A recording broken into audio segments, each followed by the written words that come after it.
Another episode of Whiskey Wednesday. We got Patrick and Buford with us. We're going to be talking about barrels today. Hey guys, how you doing? Patrick, how are you? I'm great. Buford? Doing good. Great. So what are we going to be talking about? Barrels today. Great. Let's do it. All right. I'm Patrick Klaus, the aging warehouse manager at Buffalo Trace, and we've got Buford Char. Hi, I'm Buford. I've been an aging warehouse tech for 9 years. I've been part of the Buffalo Trace family my whole life. My father worked here for 44 years. So I grew up. For me, the most amazing thing about Buffalo Trace is just watching the transformation it's made. We were talking before about when I was a teenager, you know, the place looked more like a penitentiary than it did a distillery. Come in and had big tall fences, barbed wire, everything was painted white. And just watch the way that it's grown over the years and become one of the leading distilleries in the world as far as bourbon and tourism. Has just been amazing, and glad to be a part of it. Yeah, so you've had a front row seat to that transformation just growing up around here. So, yes. Yeah, that's great. And what's your position here? And I'm an aging warehouse tech. I'm mainly over in the system room in the branding shed. I come in early in the morning, cut the whiskey, and then get the barrels ready to fill. Then we grade all the barrels and check them, make sure they're not leaking, and get them ready to put in the warehouses. Great. And I know your dad, he was here for a long time, and I'm sure he touched a lot of barrels over the years. Oh, yeah. They did a little bit of everything. I remember we was looking at the tower, and I was thinking about that when he come home talking about how he hated painting that thing. It's awful big, and not a day goes by I wish that I could go up and have lunch with him, and I hated that I didn't start until after he passed away, but I think he would look down and be proud that I'm carrying on the tradition of, helping build and being a small part of just building one of the best distilleries in the world. Yeah, your dad's a legend around here, man. That's for sure. And Patrick, I'm gonna peek out the door real quick just to kind of give everybody an idea where we are. This is the branding shed, right? Correct. So we're in the branding shed, just so anybody that's been at Buffalo Trace Distillery. You can see across the way is the gift shop and the Blanton's Bottling Hall, and we're underneath the water tower that you just talked about. So let's see. The next time you're here, your tour might take you through the branding shed. So just wanted to show you where we are. Let's talk about some barrels, Patrick. All right. So this is actually part of our visitor tour area, and folks, it's a little educational spot that we can show the barrel details. So, we've got a 53-gallon barrel, and we show the basic information on the dimensions of the barrel, and sort of an exploded view of what the barrel looks like when it's laid out.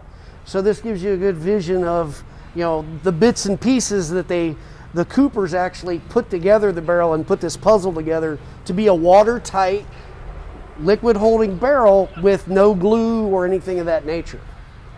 So you can see in the bunghole in this one actually is one example where this barrel the bunghole is actually offset. So that's technically something we would reject on as we're doing our inspections on a daily basis. So just a nice little example of what we're doing here at Buffalo Trace and dealing with the barrels. So this was probably a reject barrel. Probably. That's probably why we used it for the display. That's right. Is there anything else that, if you're inspecting a barrel, is there anything you can point out on this? As we're inspecting them, one of the other things we look for is each stave has to be between 1 inch and 6 inches wide. If it's less than an inch, like that one probably is, we would definitely reject it because that has a higher chance of cracking once it gets in the warehouse and leaking the whiskey out, and nobody wants that. That's great. Yeah. All right, so we've got a couple barrels over here that might need some repairs, and you can show us and walk us through all that. Definitely. We got some things to show you. All right, let's do it. And I think we've already got some good questions rolling in, but the question I have, as we're looking around this branding shed, how many barrels are coming through there every day? We're filling over 1,000 barrels a day. Okay. And these are all the new barrels, so they're coming off the truck, getting dumped in here where you're inspecting them? Yes. Okay. This pile over here is actually the rejects that we've rejected. We will send these back to the cooperage, and you'll see chalk marks on them. And we circle the mistakes that they have, and then they'll take the hoops off, pull the stave out, put a new stave in it, and send it back to us. Okay. Yeah, let's walk through the whole process. So barrels are coming off a truck behind you guys. Truck pulls up. Yeah, if you want to walk up here, I'll show you how we actually grade them.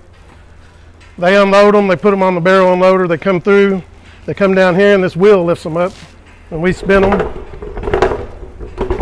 And you know, when you're doing over 1,000 a day, you spin them pretty fast and you get pretty good at catching just the mistakes really fast.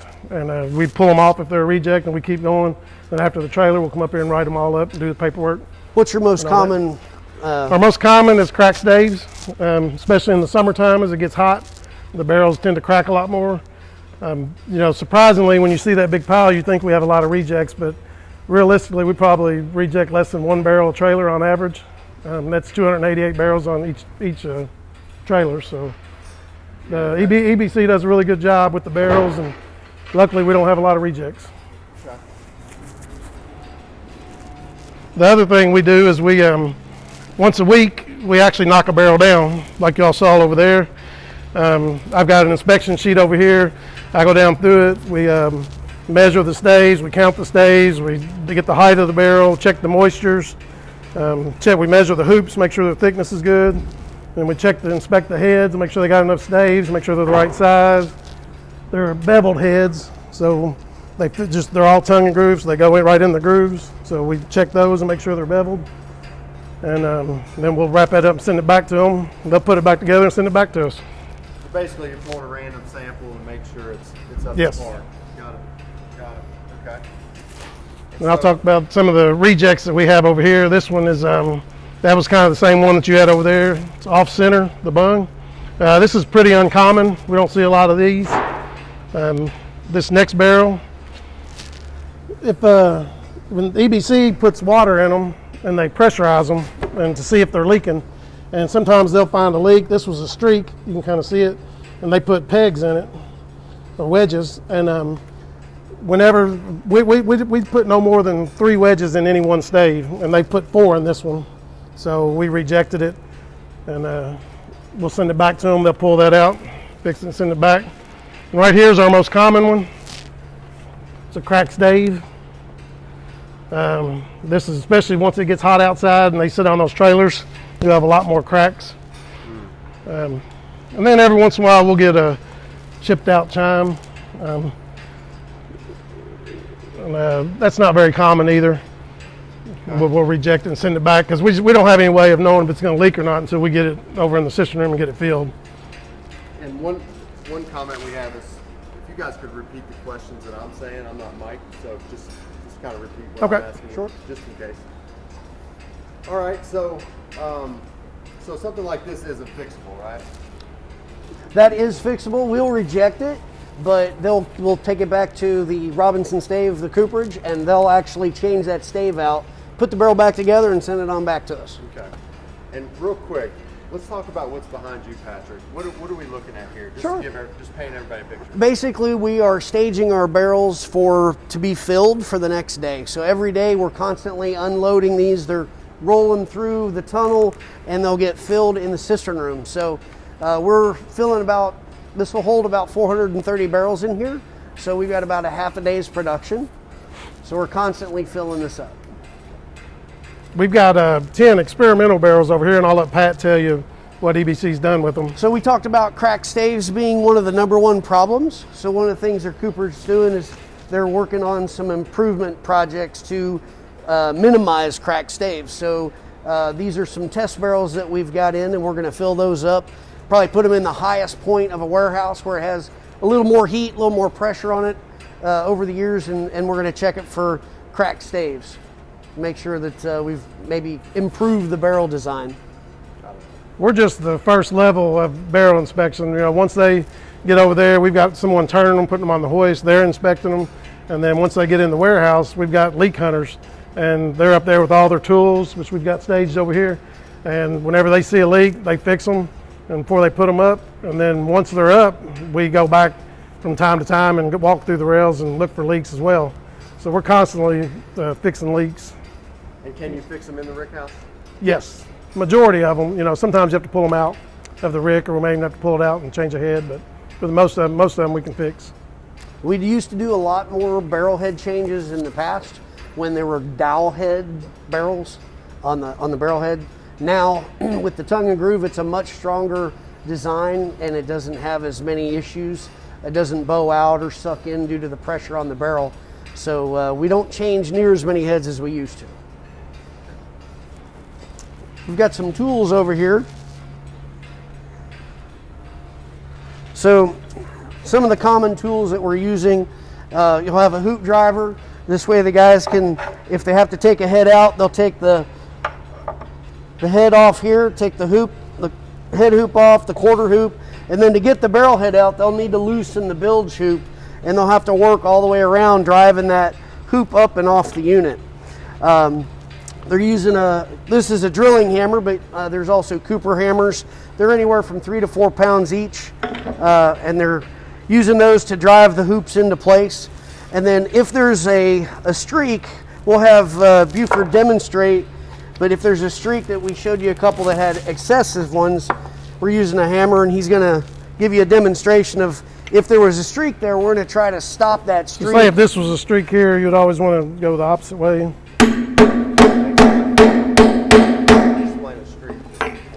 A streak is basically, I showed you a reject over there, and it's just in the wood. They're really hard to see, and you just don't know if they're going to leak until they get liquor in them.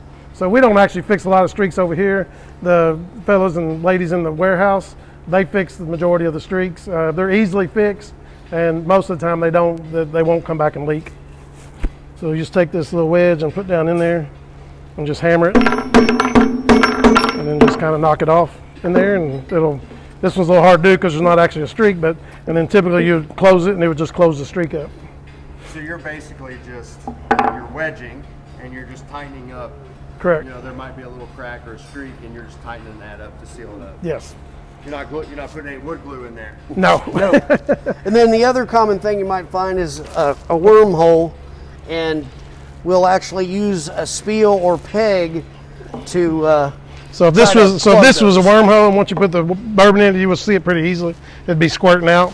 You would just take this right here, drive it in there, pull it out, stick the wedge in there, or peg, and just hit it in there and knock it off. And you just kind of just scrape it.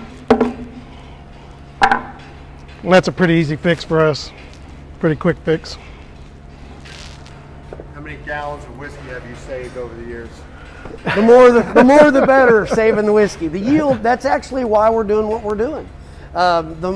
When we're doing all this hard work and we put this juice in the barrel to become whatever product down the road, we want to have the best yield, and we want to have the barrel actually brings a good portion of the flavor to the end product. So that's one reason why we report to the master distiller. He can make excellent juice, but if you're not following all the proper things downstream, we're not going to put out the best quality product. So we want to make sure that we've got a good barrel, and we have a barrel standard that we're following. The barrel manufacturer, we're making sure that we've got that number 4 char, it's air dried the right season time frame, the right specs. We want it to fit in the barrel ricks as well. We have some tolerances within each building. So all those kind of things go back to the quality of the barrel, quality of the wood. We want that American oak wood, and with that, within the spec, there's a moisture issue too. So we want to make sure that this wood is, I think of it like a sponge. If once we put that juice in there, a lot of folks know about the 3% angel share, but there's 7% soakage that first year. So that first year, you're really at 10%. If it's too moist of wood, has too much moisture, it's not going to absorb that water or the distillate into the wood. So that's what starts and really begins the flavor process of getting the sugars, the caramels, the flavorings in over the year.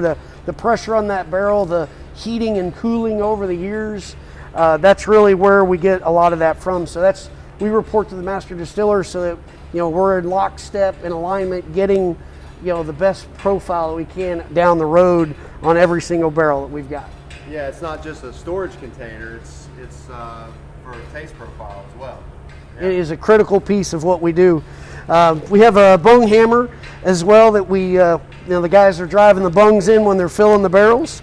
So we have a little fun and have a little display. But the guys who do a lot of when we're doing the high volume work, over the years, some of the cooperage tools have not evolved much, and we wanted to design some safety into that, to have some hand protection, and we always have to maintain quality, so we're looking at the quality of our bungs. Sometimes we'll have some bung issues. It's hard to stop liquor from leaking out if you don't have a proper bung, so we make sure that we've got a poplar bung, and it's a little softer wood than the oak, so when they drive it in, it'll stay inside that bung hole. Gotcha. I heard Bo Beckel mention a couple weeks ago that he liked the lower yield barrels, the taste of them, and I could picture Pat and them cringing in their chair when he said that, because our goal is to get the highest yield possible, so we're constantly, inspecting barrels and trying to fix leaks. Sure, we know it's important. And again, they may not be able to hear me too well, but we do have people from all over. We have people from Cleveland, and some in Texas and things like that. So we got folks from all over. So. Thanks for joining us. Yeah, absolutely. A lot of questions coming in, so Sure. I'm gonna ask you some questions from the folks viewing it. Okay. And just repeat it, just in case they can't hear us. All right. Let's see here. So somebody asks on Buffalo Trace Facebook, are these just for Buffalo Trace, or are these for all the brands? If you could repeat that. Okay, so is what we're filling just for Buffalo Trace. So with our recipes, we have up to 17 different recipes that we're filling now. But for example, a weeded bourbon, we've got weeded bourbon for Weller, and we also have some Van Winkle tied into that family tree. It's just a much different age profile and placement within the warehouse as well. So all these barrels, these could be anybody's barrels. Is that correct? We could put rye into it. We could put corn whiskey in it. We could also do the mash 1 or mash 2. So these are a standard barrel, but we also do a lot of experiments. We do experiments with different types of wood, such as we've got an example down here is Canadian oak. We've done Mongolian oak. We pride ourselves with a lot of experimentation as well. That's great. That's great. We have one from Mandy Olson. How does one become a barrel inspector? What's the training for that career? Hi, Mandy. Thanks for the question.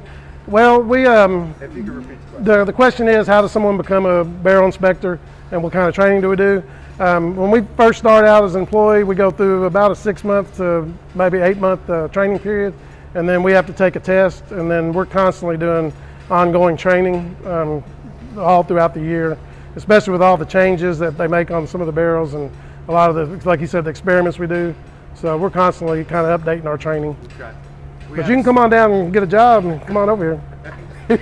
So, I got a question. So, if you could repeat this again, Sure. Patrick. Do we always char the barrel heads? Is that something that's always done? Yes, we do char all the barrel heads. That's a number 2 char on our barrel head. That's part of our barrel spec. We want a number 2 char there, and then the number 4 is within on the display that we showed earlier inside the barrel. That's a number 4. Okay, great. And looks like, I know you guys are busy.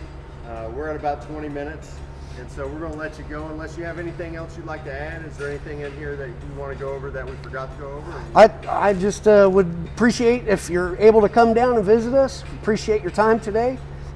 Yeah, great. I started off with talking about all the changes that, went through with my dad, but, just being in the department the 9 years I've been here, the changes that we went through is just the growth.